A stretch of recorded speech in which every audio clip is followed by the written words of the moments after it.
Christmas is not one of my favorite holidays, but yet I have been singing Christmas carols all day and it's making me crazy. I don't know why. I don't even have anything planned for Christmas this year, no trip, so I'm going to be honest with you, it's putting me a little on edge. Because like I said, Christmas is not one of my favorite holidays.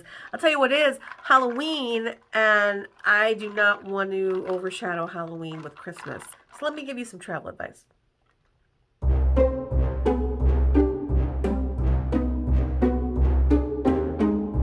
Hello there, welcome to the Tipsy Travel Gal. Today I'm going to be giving you some travel advice, and we're going to be talking about cruising today. Now, before we get started with that, if this is your first time here, hello, I'm Gretchen, the Tipsy Travel Gal. I'm a licensed esthetician and a travel agent, and it is my goal to eat, drink, and spa my way around the world. Now, of course, the plan is to bring you along with me, show you a whole bunch of really fun stuff to do, some amazing things to see, and of course, expose you to some delicious food and drink. My hope is that it's going to make you want to travel as well, whether that be a domestic or international trip. Now, if this sounds interesting to you, please consider subscribing to my channel because there's a lot more of this to come. Also, if you're interested in me and how I got to where I'm at in terms of being a licensed esthetician and a travel agent, I will be including my GoFundMe in the description to this video where you can learn more about me, why I'm on this journey, and if you could, I would love it and appreciate it if you could donate to the cause. Now let's start talking about cruising. I get asked all the time about cruises and what I think. And I'm going to start this off by being completely honest. I am not a cruiser. A big portion of it is because I have some health conditions and I have developed vertigo. So sometimes being seasick can be a real bummer for me. I can usually control it, but the other thing is I have pretty high anxiety when it comes to things like catching planes, catching ships. And when you are cruising, you're doing a lot of moving and there's a lot of time management, and that just puts my anxiety at an all-time high. So sometimes I struggle to relax on a cruise.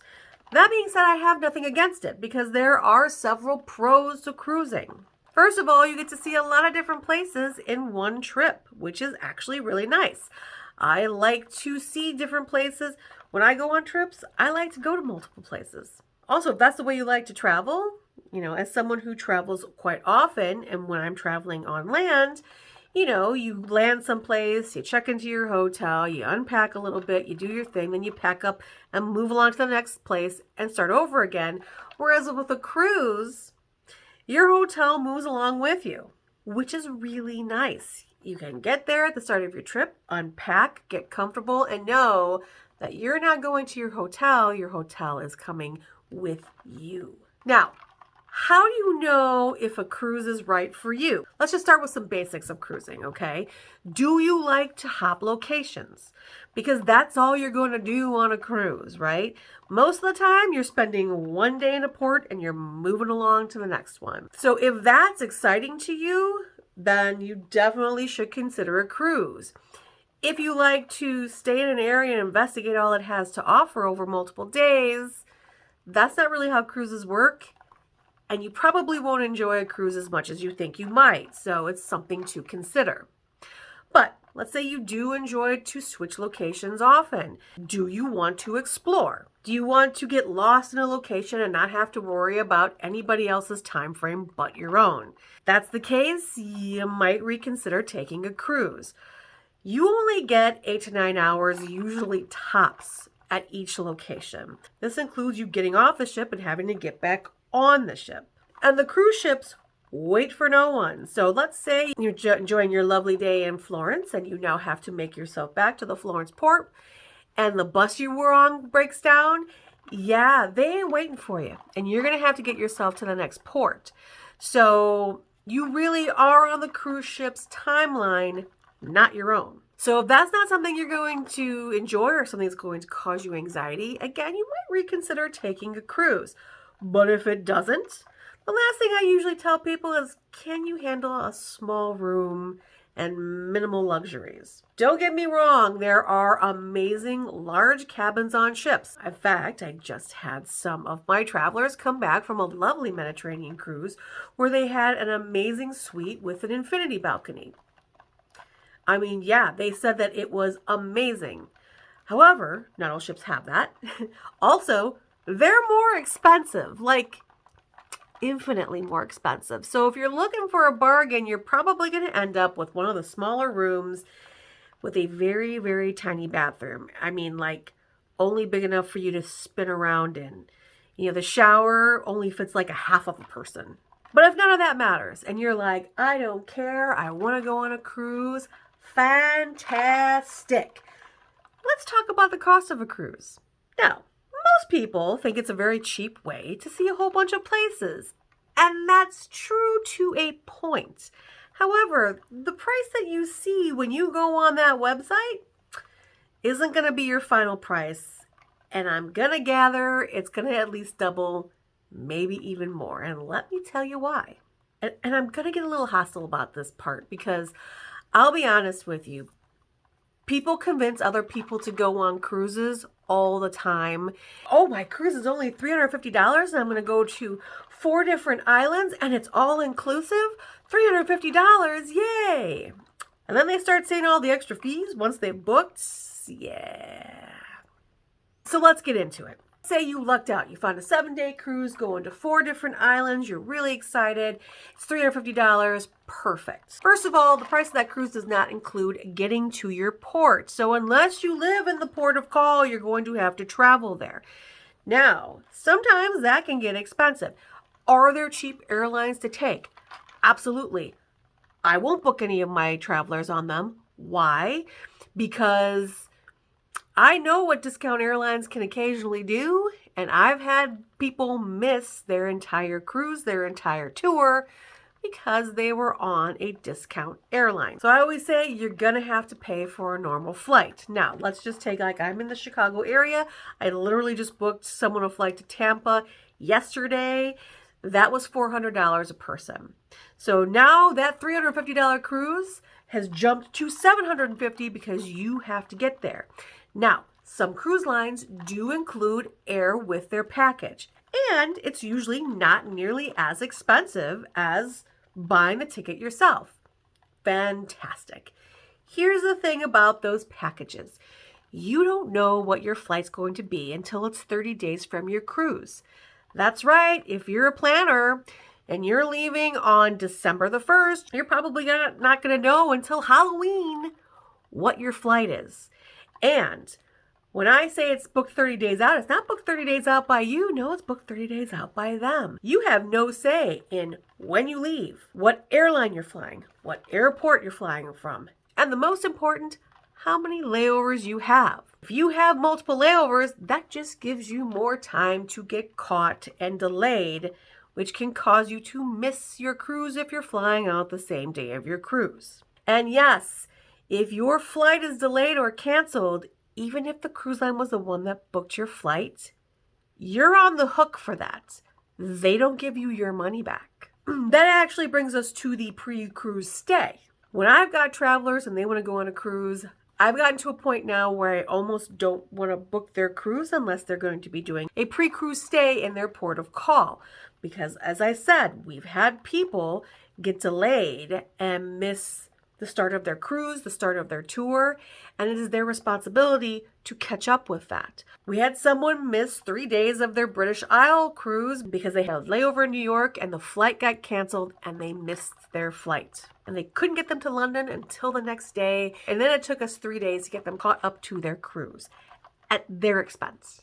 Now they had insurance, we'll talk about that in a few, so that really helped a lot, but I always tell people, you're spending all this money on a cruise, you might as well spend a little bit more and stay the night before in a hotel so you don't have to worry about getting delayed or canceled, and have a little bit of buffer room so that if that does happen, you still have time to get to your cruise before it leaves. So now that we've talked about even the money, the extra money that you're going to spend even before you board that ship, let's talk about the ship itself. The price you see on the website is really basically just your cabin and your basic dining. We'll get to the dining portion in a moment, but let's talk about the cabin. Those prices are based on double occupancy, meaning you have to have somebody else in that room with you. You don't get that cruise for $350 and have a solo room. And as a solo traveler who doesn't necessarily like to always travel with other people, that just means you're going to have to pay the other half yourself. So that kind of sucks. Also not included in that price are your port fees. See, when a cruise line pulls into a port someplace, they have to pay that city and that port taxes and fees. Well, the cruise lines just pass that along to all of you, and it's usually between 10 to 20% of your cruise fare. Now, it could be less, it could be more, but you're going to be paying extra on top of that price. The other thing that is mandatory and not included in that price is gratuities. Cruise ships will add a mandatory gratuity for the cruise staff for housekeeping and dining and everything else. Now, this does not include any individual services you get, like, say, for example, a massage at the spa. This is just for the basics. And you're going to have to pay that upon boarding the ship. You do not have the option to say, no, I'm not paying that. It's an additional fee that is part of it, and you're going to be made aware of that up front. Also, something else that's not included, insurance. Now, I argue with people every day about the need for trip insurance. There are a lot of things that are completely out of your control when you are going on a trip. And we're talking about cruising. We're talking about hurricanes.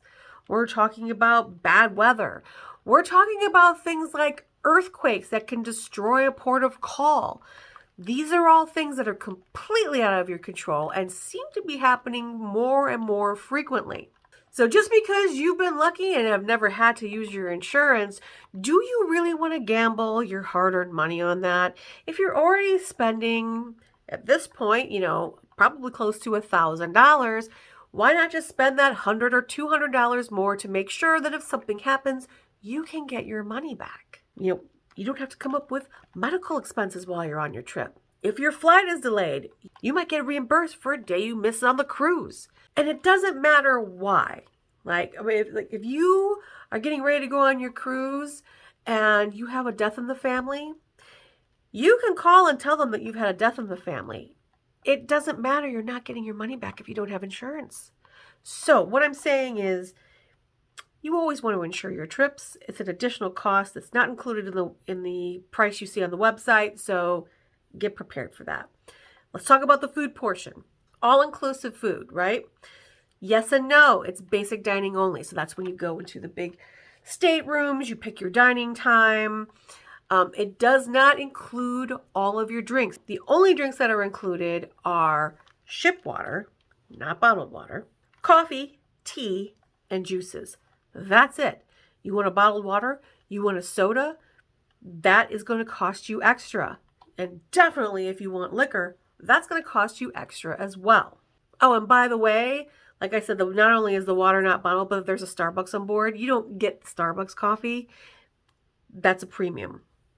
Now, bottled water and soda plans are between like $10 to $15 a day. If you're lucky, they'll combine the two. If not, you're going to have to do both. And then, of course, there are alcohol packages, and those packages range to like $60 to $70 a day. Now, rule of thumb is, if you have more than 5 drinks, best to just buy a drink package. And that includes, that 5 drinks isn't just alcoholic drinks. If you want to have a drink with dinner and you're definitely going to want to have some water, and I would not recommend drinking the ship water, yeah, you're going to have to pay for that bottle of water. Also, when you're leaving the ship, it's kind of nice to be able to take bottled water with you so you don't have to buy it while you're out and about. If you definitely want to make sure you have access to bottled water, and you definitely are going to be drinking soda, and you know you're going to be having a couple drinks, you might as well get the drink package. That is not included. Like I said, it's up to $60 to $70 extra a day. And again, I hear it from a lot of people. I won't pay that. I'll just drink the juices. And then when they come back, that's the first thing that they complain about, is that every time they wanted something to drink, they had to pay extra for it. Other things that are included, onboard activities, usually the ones that are individual onboard activities, like doing the rope climbs or getting a spa service. A lot of the fitness classes you have to pay for as well. If you want to look at some of those premium dining places, there are a lot of celebrity chefs that have restaurants on board cruise ships. That's going to be extra. And by the way, those dinner reservations go super fast. So you have to make that decision very quickly. If you're not feeling up to dining with everybody else, you can get room service. But room service is extra too even when you're getting the food from the standard dining room. Want to upload some pictures or maybe relax in bed one night and watch some Netflix? Wi-Fi is extra, and the basic Wi-Fi, you can't do any of that, even if you purchase it. You have to go premium Wi-Fi, which again, an additional expense. You know those really cool bands that you can like beep and let yourself into the room? Those cost extra. And last but not least, the excursions. When you land at a port of call and you're going to get off that ship, you want things to do. And then again, these excursions go super fast, so you're going to have to make these decisions fairly quickly. Those are going to cost you extra money. So this $350 cruise is going to quickly jump in price. Now let's just quickly talk about what type of a jump in price it'd be. And we're just going to talk about the basics, okay? So you decide you're not going to add a drink package. You decide you're not going to stay at a hotel. You're just going to do the bare bones, what is required of you. Okay, so your cabin's $350. Your port fees are probably going to be somewhere around $70. Your insurance policy for a 7-day cruise, you're probably looking at around $200. Gratuities will be about $210. Your flight, especially if you're coming from someplace like Chicago, will be $400. And if you're going down during spring break, yeah, it's probably going to add a couple more hundred to that as well, if you're lucky. And that's going to bring your $350 cruise to $1,230. Now, that's a huge price difference. And if you were only planning on spending $350, yeah, you've now got $1,230. Now, if you're like me and you definitely know you're going to be drinking on that cruise, you're going to add a drink package. 7-day cruise, you're looking at another $420.